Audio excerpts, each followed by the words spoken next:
Vamos a hablar de espacio público y de peatón. Ya. Desde hace años yo estaba estudiando como sociólogo la dificultad que tiene la sociedad peruana de entrar en la modernidad. Y definiendo la modernidad de una forma muy sencilla, simplemente la modernidad se distingue por sistemas más o menos racionales, con reglas y normas universales, con igualdad para todos los ciudadanos y cuestiones parecidas. Y lo hice primero viendo trabajo de adolescentes y una nueva cultura de trabajo, eso fue hace como 15 años. Después estudié los méritos y contactos al conseguir trabajo, qué peso tenía uno y otro, ¿no? La idea de mérito como la idea moderna, contactos como idea premoderna. Después hice un estudio sobre capital social en Lima, o sea, cuánto confiamos los limeños unos en los otros y también cuánto acatamos normas. Y al final dije, bueno, vamos a ver cómo todo eso se respeta, se ve en el espacio, ¿no? Cómo se refleja en el espacio. Cómo ese tránsito difícil, incompleto hacia la modernidad se ve en cómo nos tratamos en el espacio, especialmente en el espacio público. Y siempre viene en mente algo que dijo hace unos años el psicoanalista Max Hernández. Dijo que el Perú es un país premoderno camino a la modernidad en tiempos de posmodernidad. O sea, un zafarrancho. Y eso se nota en el espacio público y en nuestras ciudades, ¿no? Yo, como parte de investigación, hice una encuesta representativa en Lima, he hecho grupos focales con diferentes grupos de usuarios, desde skaters hasta amas de casa, y hemos entrevistado a funcionarios públicos. Sí. Ya. Muy bien. Entonces, lo que notamos en la ciudad de Lima, como todas las ciudades grandes de la posmodernidad, es un proceso creciente de privatización. Ahora, yo entiendo privatización como dice aquí la pantalla, ¿no? Es cuando la iniciativa privada y particular es la que determina los procesos principales de estructuración y de planificación de la ciudad. Normalmente el mercado es el gran mecanismo y queda en segundo lugar otros tipos de determinaciones y decisiones, ¿no? Sean comunales, personales. Como dicen algunos autores, es que el valor de cambio, o sea, el valor comercial, tiene más importancia que el valor de uso.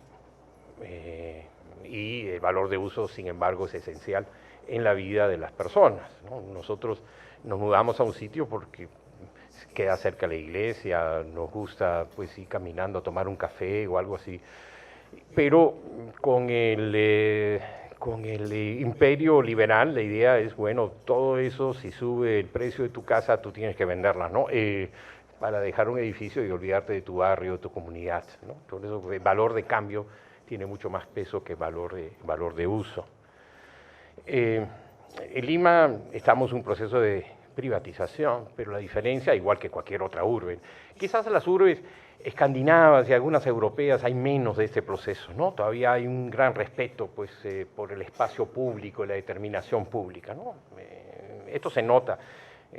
Tengan ustedes una idea, 30% de la venta de nuevas viviendas en la zona de Los Ángeles son en comunidades enrejadas o encerradas o gated communities, como lo llaman. Quiere decir que la gente no quiere vivir con otros, quiere vivir con aquellos que pueden pagar y sean alguien parecido. Eso lo llamamos el proceso de privatización. La diferencia de Lima es, y ahí donde vino la palabra chorada en el título, es que nosotros privatizamos a la mala, ¿no? Una cosa es que yo diga, bueno, compre una casa en una comunidad enrejada, un gated community, todo eso es legal, es un condominio, ¿qué importa? Otra cosa es decir, pongo una reja en mi calle porque me da la gana, y aunque tengo que pedir autorización al municipio, no la pido. 94% de las rejas en las calles de Lima no están autorizadas. En estudios realizados por la Asociación Peruana de Consumidores, en estudios realizados por otras entidades, la gran mayoría, solo hay que cruzar las calles, ir al frente pues, y ver cuántas calles han puesto rejas a las malas.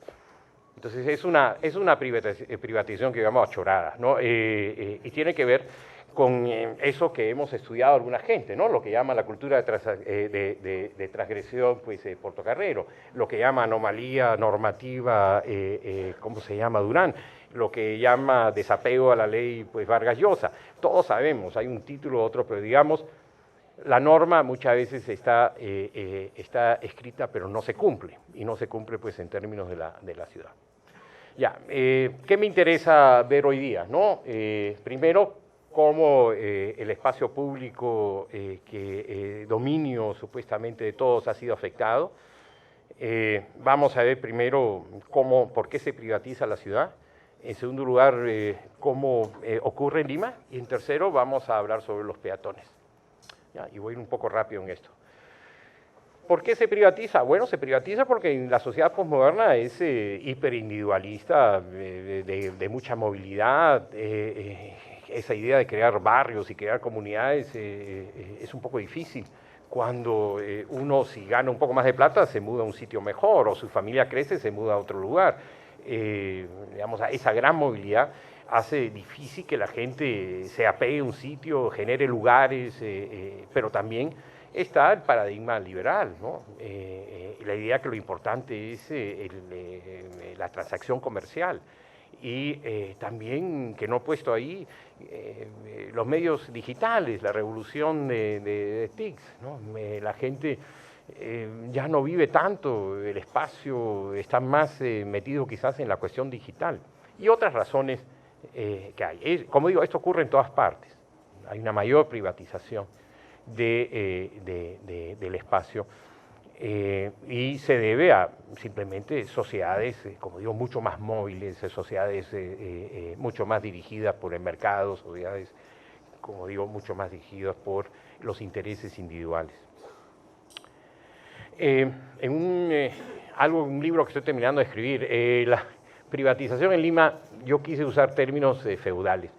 Se realiza esta privatización a choradas de tres formas. El feudo, que es el alcalde, nuevamente la autoridad, que simplemente determina qué hace con el espacio, ¿no?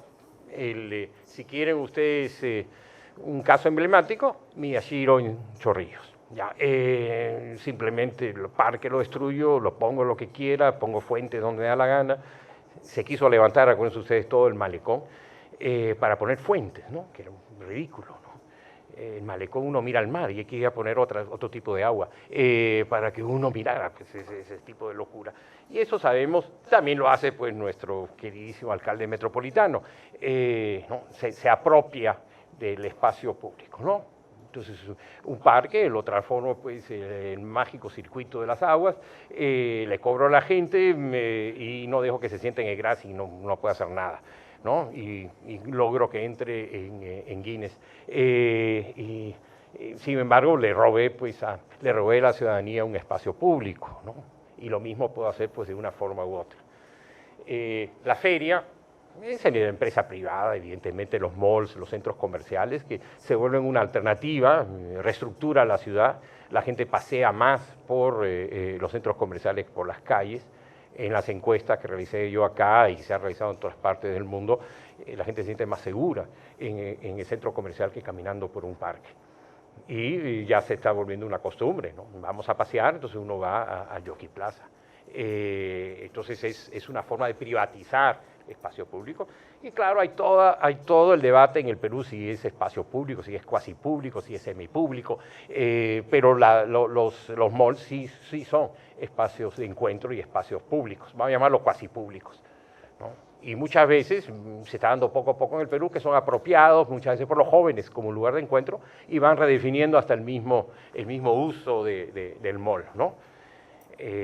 Una anécdota: los jóvenes que han participado en los grupos focales se sienten mejor en el mall, bueno, primero porque se aburren menos que un parque, pero en segundo lugar porque la seguridad del mall lo fastidia menos que los serenos de Miraflores y San Isidro, ¿ya? Basta que yo tenga 3, 4 jóvenes en un parque haciendo un poco de bulla, enseguida mi generación llama a serenazgo, dice que hay unos fumones, para que inmediatamente intervengan y lo fastidian mucho más los serenos, que entonces se sienten más tranquilos, además de más divertidos en el mall, que en un parque, ¿no? Pero son usuarios de parques también, no hay que exagerar. Bueno, y la comarca, lo que estaba diciendo, es la apropiación de los residentes de un espacio y lo transforma en su comarca. No tiene mucho que ver con los hobbits, pero digamos, es la idea, ¿no? Esa apropiación, yo lo cierro y yo lo utilizo para mí. Ya, el caminante urbano. Esto quizás es más para los no arquitectos presentes, pero cuando uno camina, uno ve la ciudad de forma diferente, ¿no? Máximo está yendo 5 kilómetros por hora. Y quiere decir que te da tiempo para observar. Cuando estás en un vehículo, ves la ciudad de otra manera, ¿no? Y como digo acá, es una ciudad de Guariques versus una ciudad de Starbucks. Hace poco hay una ciudad que me gusta mucho, que es Nueva York. Yo estudié cerca de Nueva York y estuve ahora en diciembre. Y uno se da cuenta cómo uno camina a la ciudad. Y hay el pequeño bar, y hay el sitio de los bagels, y también hay Starbucks, pero digamos, uno conoce la ciudad porque está haciendo una velocidad que puedes conocerla, ¿no? Lima, por ser multicéntrica, policéntrica y porque su centro ha perdido pues esa importancia de congregación, es una ciudad de autos, pues evidentemente, ¿no? Nos hace perder pues esos espacios, esos guariques. Claro, los guariques hoy en día, si existen, además lo descubre, ¿cómo se llama? Gastón Acurio, y ya dejan de serlo. Entonces tenemos hasta ese problema, ¿no? De falta de guariques. La ciudad de Lima, pues no sabemos qué queremos construir, una ciudad tipo Los Ángeles, una ciudad tipo, no sé, Ámsterdam, ¿no? ¿Queremos más bicicletas, queremos más peatones, queremos más caminantes o queremos más vías expresas? Y en esa esquizofrenia andamos. Entonces hacemos las dos cosas a la vez y muchas veces mal. Y como consecuencia no está ni cómodo ni el vehículo, ni está incómodo el peatón, ¿no? ¿Cuánto caminamos los limeños? Bueno, según un estudio del Ministerio de Transporte, ¿no? 25% de todos los traslados realizados en Lima es por caminantes, ¿ya? Claro, ustedes me dirán, todos caminamos, porque para tomar en micro hay que caminar, pero digamos, de origen a destino, 25% de gente que camina, y normalmente es escolares y muchas veces amas de casas hacer la compra, ¿no? Ir al mercado y regresar, ¿no? Pero es importante, y si lo comparamos a otras ciudades, ustedes ven, Bogotá o Estados Unidos, es un porcentaje alto. Quiere decir que tenemos bastante caminantes. En la encuesta de Lima, ¿cómo vamos? La principal actividad, según los limeños y limeñas, es ir a pasear un parque. 70% dijo eso. Y en un muy lejano segundo lugar, ir a bailar, 40%, ¿no? Y yo no sé si uno va a bailar un parque, en qué categoría cae, ¿no? Pero digamos, hay las dos cosas, ¿no? Ser peatón en Lima es peligroso. No, 78%, ¿no? de las muertes por accidentes de tránsito son peatones. Como vamos a ver más adelante, eso es altísimo comparado. En un estudio de 178 países, es el país con mayor porcentaje de muertes accidentales que sean peatones, ¿no? Es mucho más seguro, como dice el Ministerio de Transporte, es más seguro estar en un auto, evidentemente, ¿no? No camines, en otras palabras. En términos generales, yo les pregunté en mi encuesta, ¿qué temían más, a ser asaltados o ser atropellados? Y me llamó la atención, casi un tercio dijo ser atropellados, ¿no? Siempre que hablamos que Lima lo que más nos preocupa es la seguridad, bueno, es que yo como padre de familia me doy cuenta de eso, ¿no? Yo cuando era chico, pues, mi madre decía, pues, se están hongueando en la casa, salgan a la calle. Hoy en día, no salgan a la calle, por favor, no, que juega PlayStation un rato más, ¿no? Porque la calle no solamente es peligroso por el por el secuestro a paso, no, es peligroso porque te pueden atropellar, ¿no? Montar bicicleta en la calle, en muchas calles de Lima, es un deporte de riesgo. Entonces, sí, pues la gente teme, ¿no? Y cuando les pregunté que si jugaban de niños en la calle, un porcentaje altísimo, como un 70% me dijeron que sí. Y cuando les pregunté que si hoy en día los niños juegan en la calle, bajaba casi a la mitad.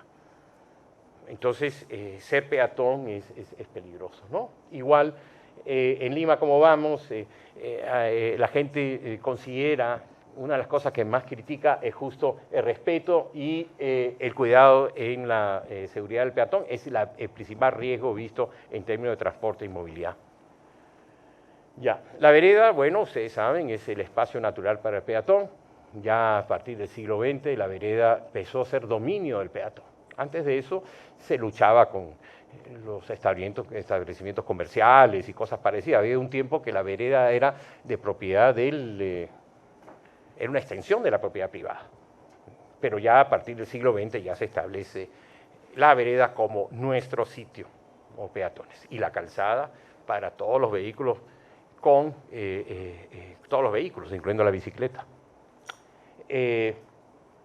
Lima no fue ajena a esto, no voy a entrar en detalle pues, a todo el desarrollo, ¿no? El reglamento de tránsito evidentemente dice que la vereda es nuestra, ¿no? Y que lo sea siempre, y prohibiendo pues, cualquier tipo. Las únicas ruedas que pueden pasar en la vereda son sillas de ruedas y carritos para niños, ¿ya? El resto es para el peatón, ¿no? Discusiones que yo tengo dando vueltas al golf en San Isidro con los ciclistas. No, digo, váyanse a la calle. No, la vereda es nuestra, no me hacen caso. Muy bien, entonces, pero la vereda siempre ha sido un lugar de contestación, pues, de conflicto, porque es lo más cercano normalmente de nuestra vivienda, de nuestra propiedad privada, lo que está frente de nuestra casa, lo que está frente de nuestro negocio. Entonces siempre ha habido problemas sobre las veredas y lo que puede hacer en las veredas y si uno se apropia de las veredas, pero todo espacio público es así, es conflictivo. Ya, ¿qué decidí hacer yo? Entonces voy a hacer una etnografía sobre caminar en Lima, pero como soy flojo lo voy a hacer, y eso era parte de la metodología, solo a 8 o 10 cuadras de la Universidad de Lima. ¿Ya? No voy a ir más lejos. Además, quería hacerlo en Lima, la Lima que Ipsos llama moderna, o la Lima que llaman SAR, ¿no? Zona de alta renta, y ver cuál es la situación del peatón. Bueno, en primer lugar, saliendo de la Universidad de Lima, no hay veredas, ¿no? Es como para decirle, no queremos peatones. Y claro, son urbanizaciones que se crearon donde los únicos peatones era la trabajadora del hogar, o el gafitero, o el que iba a dar un servicio a la casa, ¿no? Toda esta zona alrededor se construyó sin veredas. Ahora, mucha gente dice, bueno, eso es muy moderno, hay urbanizaciones en Estados Unidos que no tienen veredas. Sí, pues, pero respetan algo más al peatón, ¿no? Un poquitito más. Entonces acá el problema es que te saca de tu zona de seguridad, ¿no? Y la gente, pues, ustedes ven, pues, estas fotos tomadas muy rápidas y todos tienen que caminar, pues, en las calles y peor, porque como tampoco hay zona de vereda, ni hay retiro, ni nada parecido, los autos también estacionan. Entonces, el peatón una vez tiene que salir totalmente de la calzada para poder verlo. Entonces, no hay aquí. Ahora, yo entiendo que cuando se hicieron estas urbanizaciones, ¿no? La Universidad de Lima tendría pues el pabellón A y B, no existía el Jockey Plaza, entonces había hasta menos circulación de peatones, pero hoy en día la circulación de peatones es bastante marcada en esta zona. Hay veredas, pero ocupadas. De nuevo, ustedes me dirán, profesor, esto no es nada, yo he visto que en Google, para hacer Google Maps, hay toda esa gente que invade con sus escaleras al segundo piso, ¿no? Sí, pero uno dice, bueno, ya, es en distritos menos institucionalizados, ¿no? Eso ocurre en San Juan de Urigancho, está ocurriendo en Villa Salvador, pero en pleno surco, ¿no? Y simplemente, y el caso que más me gustó, y esto fue a 3 cuadras de acá, es la de ese camión pequeño, ¿no? Simplemente está bloqueando totalmente la vereda. Esa es la auxiliar de la Javier Prado, ¿eh? No estamos hablando de una... Simplemente, y tan es así que hasta le puso un pequeño toldito encima para que no le cayera el sol a su camión. El camión no entra. El estacionamiento es muy chico, entonces queda toda la parte delantera del camión simplemente bloqueando la vereda. Y se acabó. No hay mayor problema. Frente al Jockey Plaza, entonces tenemos el mall más moderno de Lima, con las veredas menos modernas de Lima, en todo caso. Simplemente una apropiación, como digo, achorada.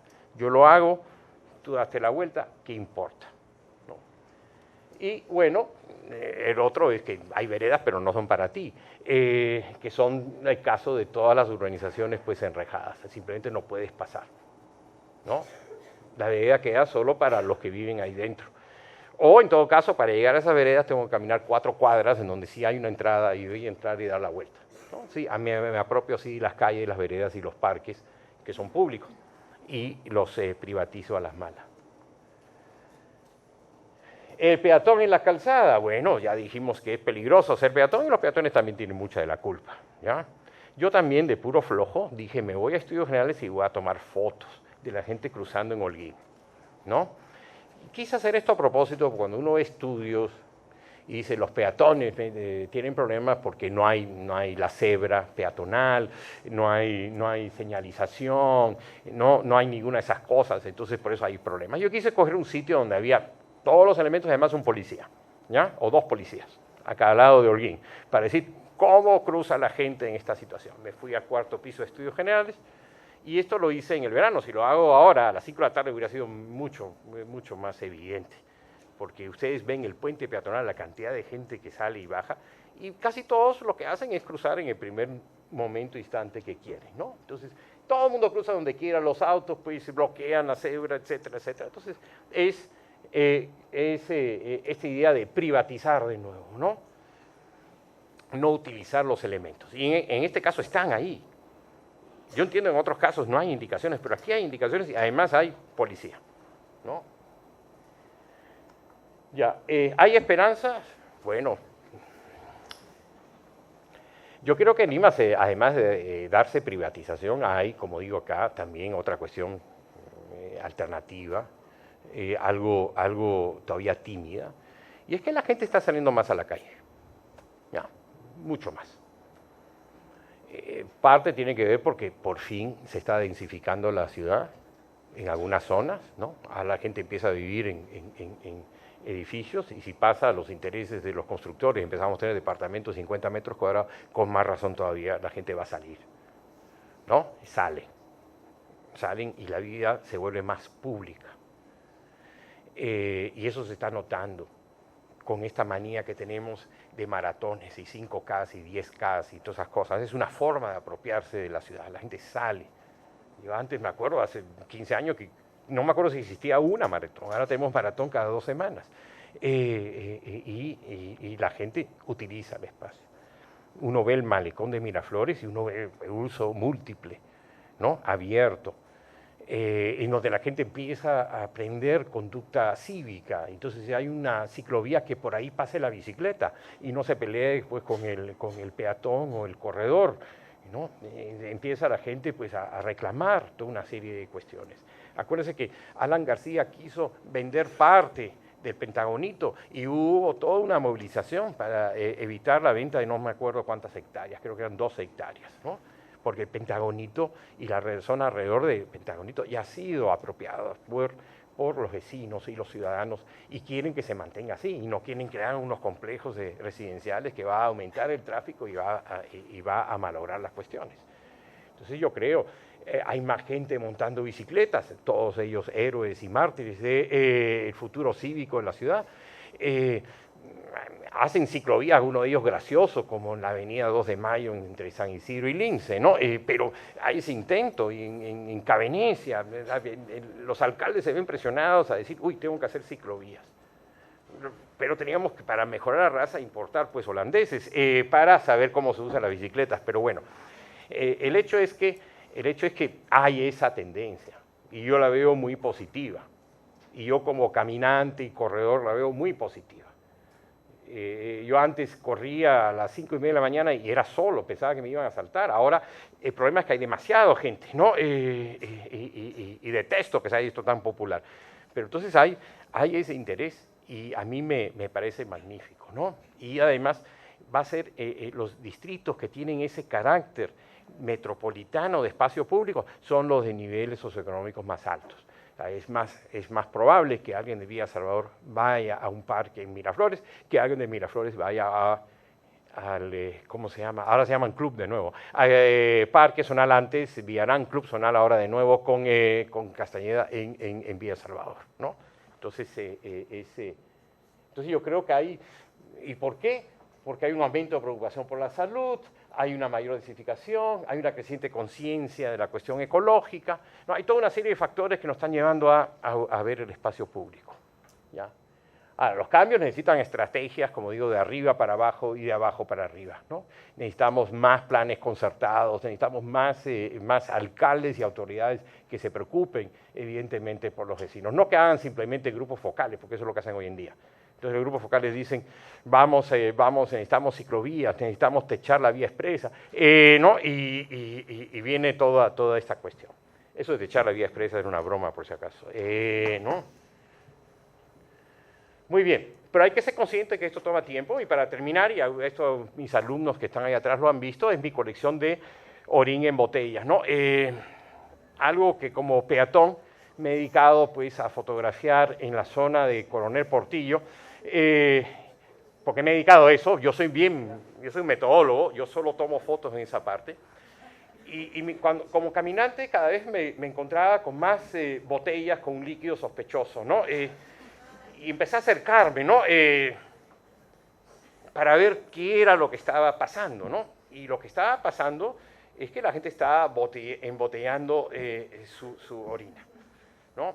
Me pareció interesante y googleé para ver si esto ocurría en otras partes del mundo, ¿no? Y vi que en algunas carreteras muy perdidas de Estados Unidos lo llaman trucker bombs, o sea, bombas de camioneros, ¿no? Porque ellos no son tan educados como mis amigos acá en San Isidro, porque ellos lo tiran en la pista y ahí pasa entonces un camión y sale volando, ¿no? Son bombas, ¿no? Te sale la pila por todas partes. Acá no, acá lo colocan en la berma central, ¿no? Mira qué educados son todos, ¿no? En alguno de estos casos, si yo conociera quién era el donante, diría que sería una prueba, ¿no? Su hígado parece que no funciona bien, y tengo muchas más, me dedico todo el tiempo a tomar fotos de esto. Entonces, yo lo veo como una difícil transición hacia mayor civismo. Nulo civismo, hacer pila en la calle. Total civismo, ir al baño. Civismo intermedio es embotellarla, dejarla y que una de las barrenderas de San Isidro venga y se lo lleve, ¿no? ¿Por qué están haciendo esto? Descubrí que los principales que hacen esto son taxistas. Taxistas trabajan de 12 a 16 horas seguidas y nadie les presta baño. Además, averigüé, el INEI tiene esa cifra, si ustedes quieren averiguar, en Lima Metropolitana hay 138 baños públicos. Bueno, baños públicos lo dicen los que el municipio construye. Y hay distritos como San Borja, La Molina, que no tienen ni uno, ¿ya? Entonces, tienen que pasar todas esas horas trabajando, nadie les presta baño, aunque por ley digan, yo creo que tienen que prestárselo. Entonces lo que hacen es, menos mal que estamos ya en una cultura de consumo, que nos sobran las botellas, y ¿no? depositan ahí el líquido elemento y lo dejan a un costado. Espero yo que algo así, que con el tiempo el municipio ponga tachos especiales, ¿no? Igual que hay para el pupú de perro, que exista para las botellas de nuestros pobres. Yo he hecho la culpa a los taxistas, no sé si son solo los taxistas, pero son los culpables probables de esto, ¿no? Porque así es. Entonces, ¿hay esperanza? Pues sí, y estas pequeñas esperanzas se ven en el camino. Y ahí lo dejo, ¿ya? Y saco la foto para que no la vean más. Muy bien, gracias.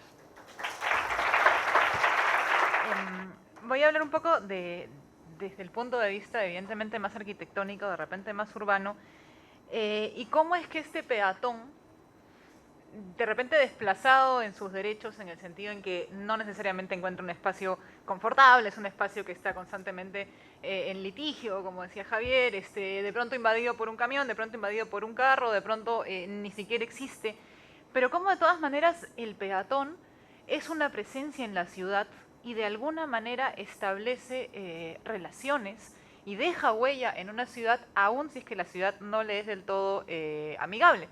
Entonces, empecemos un poco con una categoría que me gusta mucho, que es la categoría de escala. Obviamente empieza todo por la escala y por los tamaños de las cosas y la percepción de los peatones de las cosas.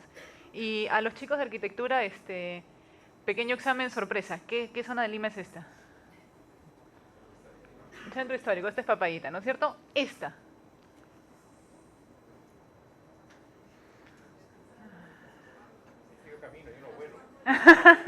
El Agustino, efectivamente. El Agustino, Cerro El Pino, ahí abajo, La Victoria. Entonces ahí empezamos a ver los temas de escala. ¿Esta cosa tiene cosa? Va, ok. Por la zona de abajo de la foto hay una zona, una retícula, ¿no siento? Bien armada, bien articulada, el final de La Victoria. La zona de la izquierda abajo se ve esta cosa que parece incluso como pixeleada, una especie de mancha que es efectivamente Cerro El Pino, una construcción del espacio, una huella que dejan las personas, que dejan los peatones que se vuelven habitantes en un entorno geográfico además complejo porque es un cerro, no es una zona plana como si lo es La Victoria. Papayita, aquí nomás cerquita. Casuarinas al toque, ¿no es cierto? Casuarinas con un muro muy simpático, y ahorita les voy a mostrar una foto de ese muro que la separa de la otra zona de la ciudad. Súper alucinante esto porque es una de las zonas con mayor área verde y mayor cantidad de piscinas de Lima, y creo que la proporción, no sé si hay un estudio, de repente lo hay, no hay veredas en Casuarinas. Entonces es una zona muy bonita, de muy bonitos espacios privados. Y no ciudad. Para conocedores. No, no. Esta foto es reciente, sí, no tiene los parques. Zapayal. Que podría haber sido Villa María del Triunfo, de repente sí. No es una trama que nos es extraña. Una ciudad mitad planificada, mitad invadida, recién empezando a consolidarse. Es un embrión de ciudad prácticamente. Y para terminar y dejar de fastidiarlos, creo que me quedan una o dos más de estas.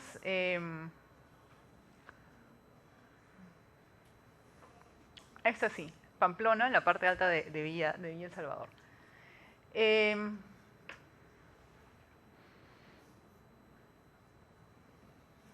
Me saco el sombrero si alguien adivina esa.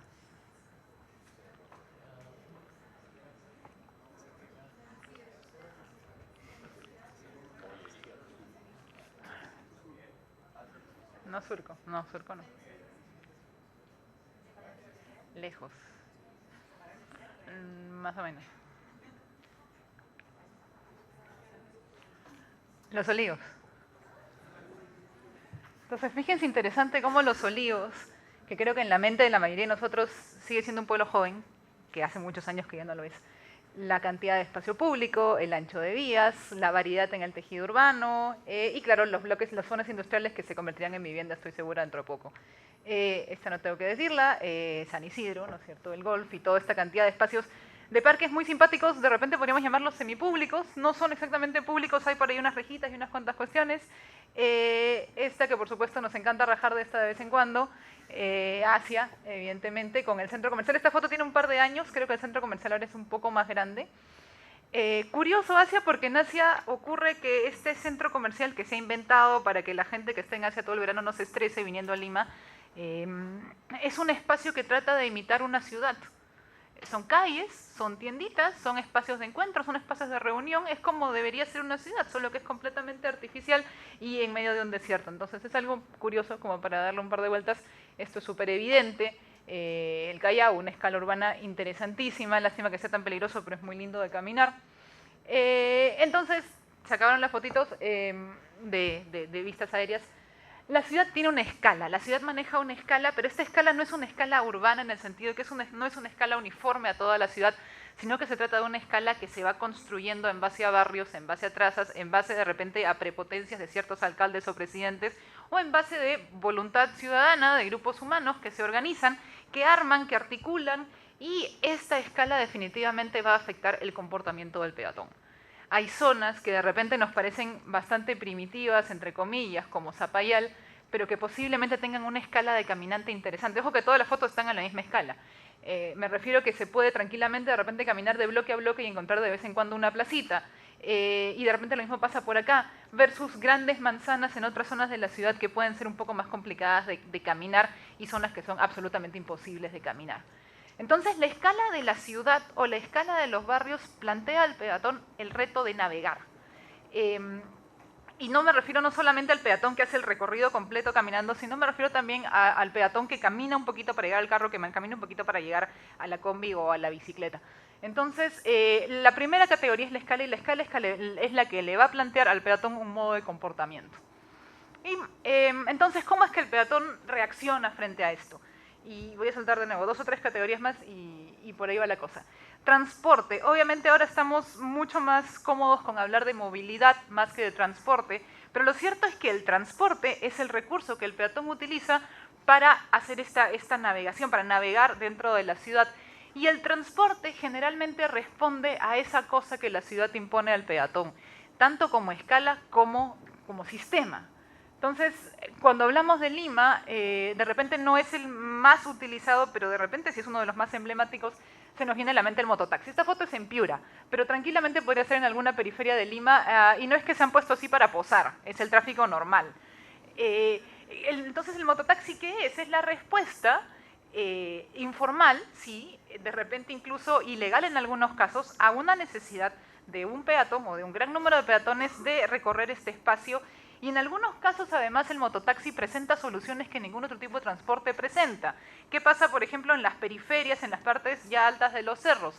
La persona de repente toma el metropolitano, de repente toma el alimentador. ¿Qué pasa cuando se baja el alimentador? Todavía tiene 1 kilómetro que recorrer cuesta arriba y de repente está con bolsas de mercado o con algún tipo de carga. Bueno, mototaxi. El mototaxi sube, zigzaguea. Y si alguna vez han tenido la experiencia, ¿cómo dijiste? Deporte de aventura. De ir en bicicleta por Lima, yo les recomiendo la siguiente versión, que es subir en mototaxi por cerros sin asfaltar, que es una cosa interesante. Y bajar es mejor todavía porque además bajan con el motor apagado. Entonces, es una manera de avanzar o de alguna manera de, no sé si exactamente dominar, pero de todas maneras de dejar presencia en un territorio complejo. Pero claro, esto es la ciudad. Diferentes ciudades proponen diferentes maneras de hacer esto. Por ejemplo, esta foto es en el mercado, cerca del mercado municipal de São Paulo, en Brasil, que claro, es una zona que el comercio ha ocupado en tal intensidad que ya los carros no pueden pasar, ni siquiera los camiones que bajan al mercado, solamente hay una zona donde pueden entrar. Entonces el mercado no tiene mucho problema porque tiene su zona de descarga, pero las tienditas alrededor sí.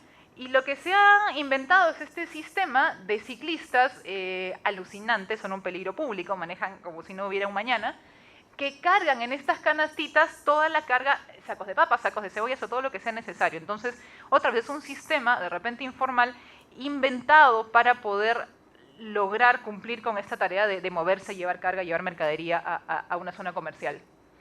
Otro ejemplo de transporte, en este caso el tema ya no es tanto urbano, sino geográfico. Cómo se mueve la gente alrededor de los lagos, este es el lago Titicaca, cómo se mueve la gente alrededor de zonas en donde la geografía no permite un automóvil. Si queremos ponernos más románticos, piensen en Venecia, donde el que se quiere mover en carro se va de la ciudad porque no hay carros en Venecia y se acabó. Entonces, es un tipo de transporte ligado a una condición geográfica que lleva a cosas socioeconómicas de todas maneras, pero que responde a esta condicionante. Bueno, en Lima, segundo capítulo, no solamente hay mototaxis, hay combis sobre la reforma del transporte no ejecutada, etcétera, etcétera. Ustedes probablemente sepan más que yo, pero sí es cierto que la combi, con todo lo malo que tiene, soluciona problemas. Lo soluciona mal, ok, y son muy malas. No soy ninguna partidaria de las combis, las detesto. Además, debajo de mi casa pasa la S, que es de lo peor, y pasa Orión, entonces no quiero inhalar el tema. Pero, ¿qué pasa con la combi? La combi soluciona un problema que el transporte privado, que el transporte público debería solucionar de mejor manera, pero que no es tan fácil. Hace no mucho tuve la oportunidad de estar en Roma, que tienen un sistema de transporte integrado, ¿no es cierto? Uno paga un ticket y puede pasar tranquilamente del trencito al tranvía, al bus, al otro bus, de repente al metro, y durante 100 minutos uno se mueve con un ticket integrado, que es el objetivo de la reforma del transporte, ¿no es cierto? Pero ¿qué pasa? Por X y razón, de pronto, epidemia de resfrío, no hay suficientes choferes para una determinada línea de bus y uno está tranquilamente 45 minutos esperando en un paradero a que llegue el bus que uno tiene que tomar. Ya, eso en Lima no pasaría, porque si uno espera más de 10 minutos, aparece una combi de alguna manera. Entonces, el problema es que esto es una solución. Muy mala, pero lo es. En Mientras que en el primer mundo, hace poco pusieron una foto parecida a esta en el periódico como para demostrar que las colas son de todos lados. Este es el metro de Londres en hora pico y la gente tiene que esperar a veces hasta 3 metros en cola para llegar a subirse porque la cantidad de gente a esa hora de la mañana es un montón.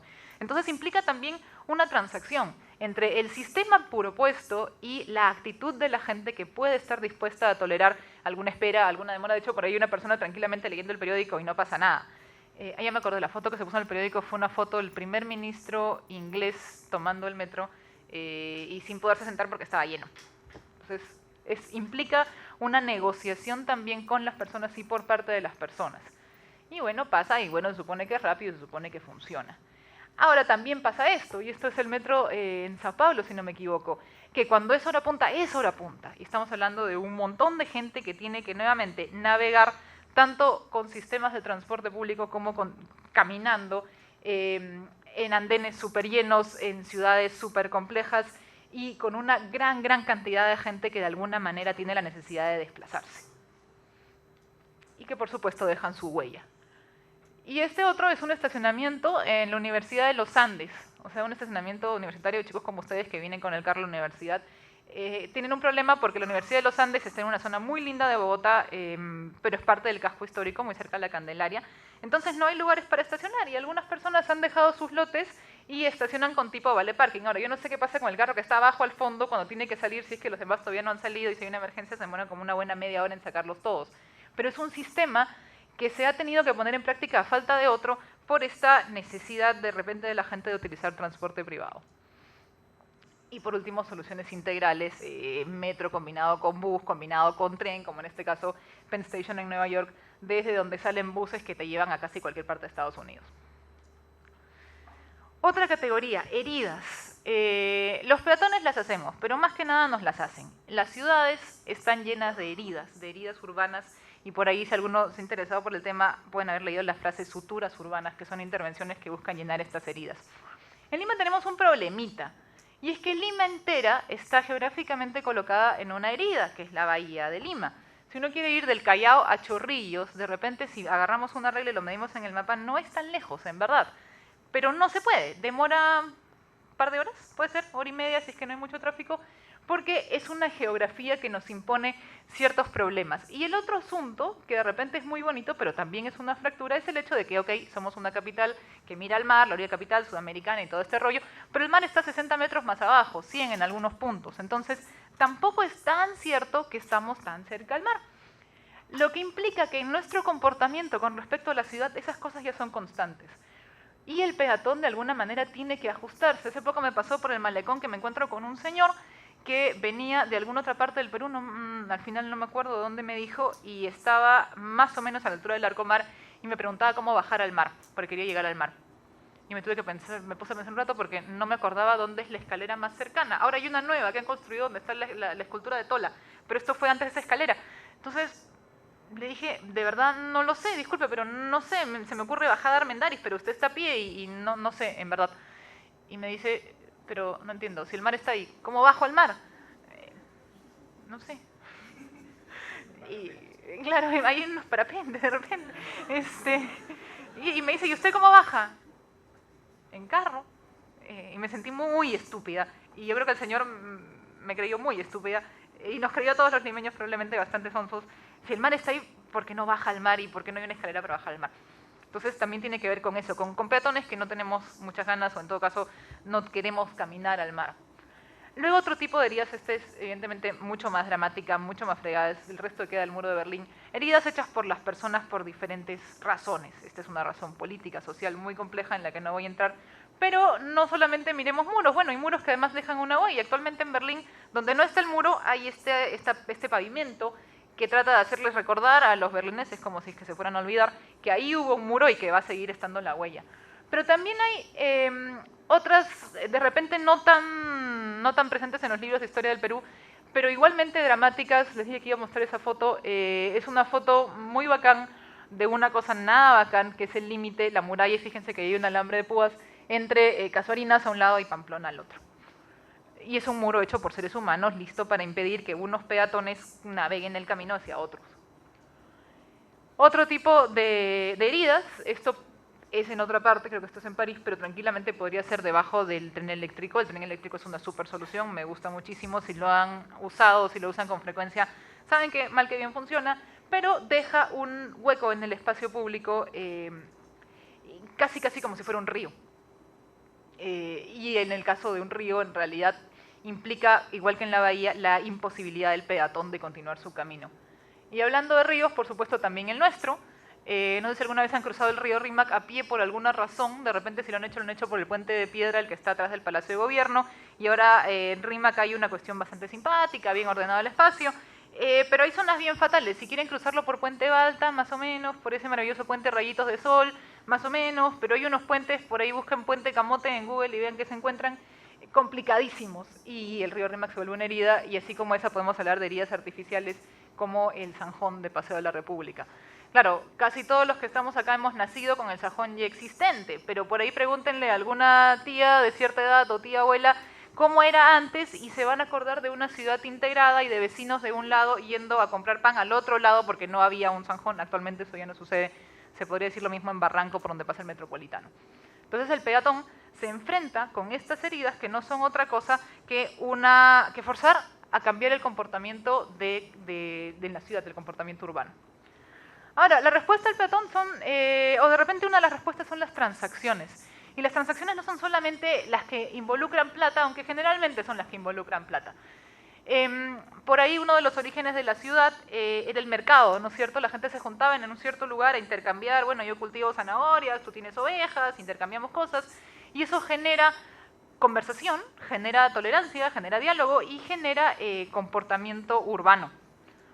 Entonces, las transacciones también nos hablan de diferentes maneras de relación con la ciudad. Esto es Gamarra. En Gamarra pasó algo muy curioso. No sé si se acuerdan, pero Gamarra hace 20 años era espantoso. Por ahí pasaban camiones, había basura tirada en las calles.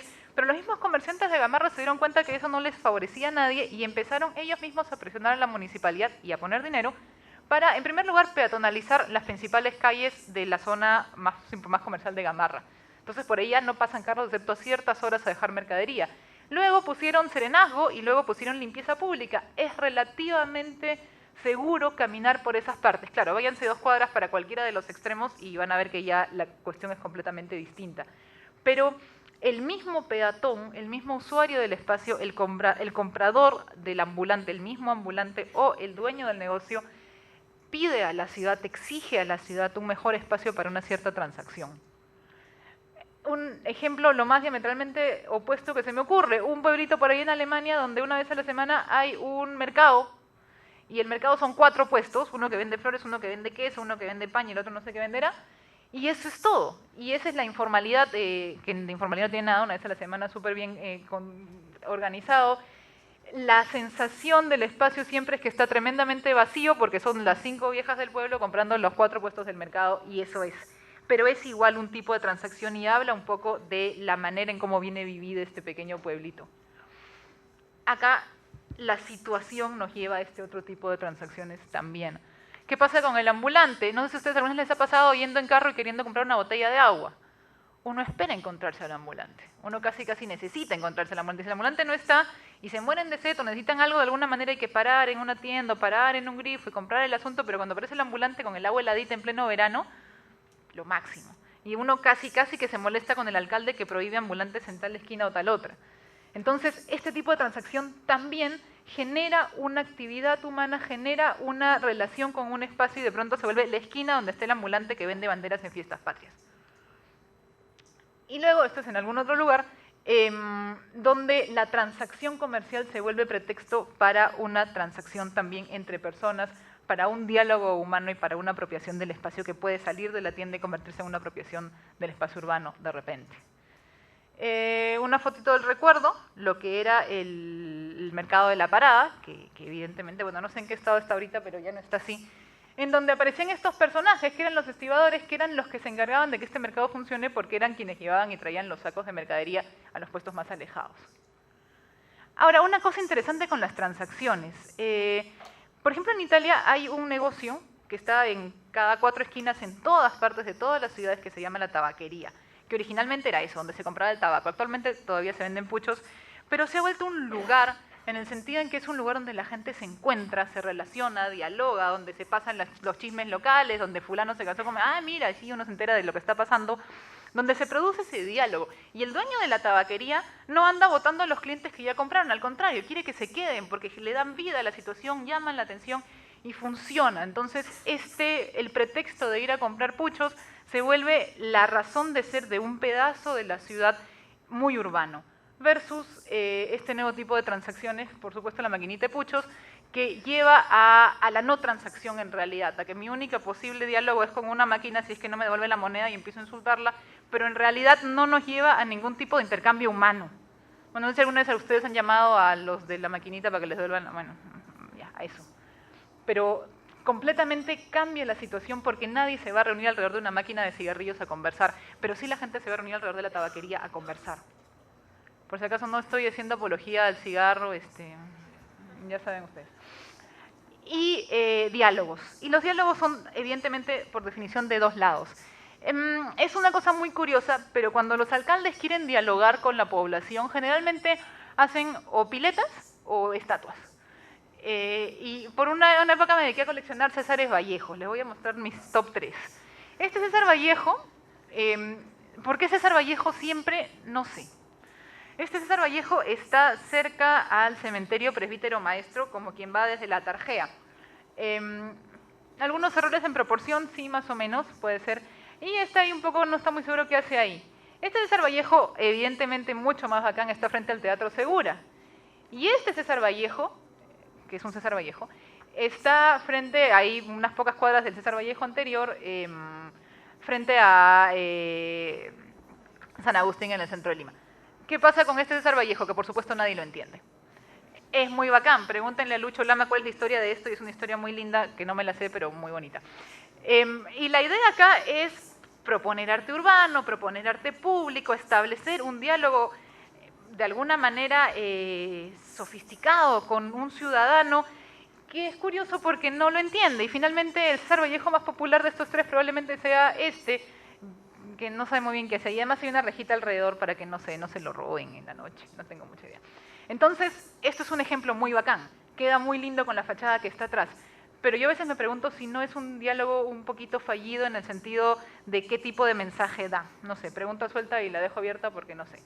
Pero a veces pasa esto y esto es súper dramático y un poco esto es a lo que quiero llegar. El alcalde propone esta apertura del diálogo con llamémoslo mirador, a falta de mejor nombre. Esto es en Huaraz. Es un espacio, uno sube unas escaleritas arriba y mira, no sé bien exactamente qué mira, pero mira algo, los cerros, el cielo, no sé, hay cosas bonitas. Pero resulta que la gente empezó a utilizarlo como un lugar para o ir con la enamorada, que puede ser interesante, o ahí estaban los fumones, que los serenazgos le tienen tanto miedo, ahí estaban los fumones. Entonces el alcalde, como no quería que estuvieran ahí los fumones o las parejas cariñosas, puso una rejita. Si se fijan al lado izquierdo donde está la escalera, hay un pedazo de reja, entonces ya dejó de ser un mirador. Entonces eso ya no sirve para nada, absolutamente para nada. Y ahí es cuando la ciudad reacciona y lo que proponen no es exactamente un diálogo, sino es un manifiesto en este sentido bastante violento, a través del grafiti, a través de la pinta y que si hubo o si no hubo, como sea, de alguna manera lo que está haciendo acá el ciudadano es pelearse con un alcalde, ahí se ve mejor la rejita, pelearse con un alcalde que en realidad no quiere dialogar. Y finalmente el fumón se fue abajo y todo siguió como si nada. Ahora, otro tipo de diálogos estos, que son básicamente anuncios publicitarios informales en diferentes partes de Lima. Un poco, yo personalmente prefiero ver un muro así que verlo pintado de plomo, pero ahí hay libertad de opinión. Y luego otros, de repente un poquito más sofisticados, esto es el Averno, que en paz descanse. Creo que este es de Martuchelli, ¿no? Este pedacito mural, en fin, murales, ¿perdón? De la Brigada Muralista, en todo caso. Murales hechos para dejar presencia, hechos para dejar una huella en la ciudad, hechos por gente que probablemente es más peatón que conductor de vehículo. Y también hay este otro tipo de diálogo, que es el diálogo que tiene que ver con la protesta urbana. En este caso es una protesta contra reformas de educación, pero también puede ser esta, por supuesto, la conocen, y hoy día hay otra, una protesta contra intervenciones abusivas de un alcalde que cree que la ciudad es su chacra. Entonces, es un diálogo también. Por el momento es un diálogo medio unilateral, porque no es que hayamos escuchado mucha respuesta, pero sí efectivamente es una manera de dialogar con el espacio o en el espacio urbano. Y luego hay otros de este tipo, de repente medio sofisticados, de repente con mensaje social, de repente no, stencils, arte urbano, manifiestos, declaraciones de amor. Por ahí hay uno que se llama Acción Poética, que es muy simpático, que agarran muros y con permiso pintan ahí frases interesantes. Y luego hay estos que son actos medio espontáneos, en este caso de agradecimiento a una virgencita local. Entonces, son también maneras de plantear cosas al espacio público. En algunos casos son protestas, en algunos casos son demandas, en otros casos son simplemente un deseo de dejar huella, de cualquier tipo. Y esto es un buzón de cartas que alguien se puso un poco creativo, y creo que en la Richie hay uno que es un tacho de basura, que también es un Arturito. Entonces, con esto cierro. Finalmente, la ciudad y la arquitectura no pueden escapar a la presencia de los peatones. Y si no hay vereda, el peatón va a caminar por la calzada corriendo riesgo de su vida. Y si no hay un espacio público, el peatón se lo va a inventar, lo va a pedir, lo va a requerir y lo va a tomar. De repente, la gran pregunta a nosotros arquitectos es ¿qué espacio estamos dando? ¿Cómo podemos dar este espacio? ¿O cómo podemos sintonizar efectivamente con este peatón que tiene que navegar la ciudad y que tiene estos requerimientos y estas preferencias? Entonces, ahí está, dejo la pregunta. Gracias.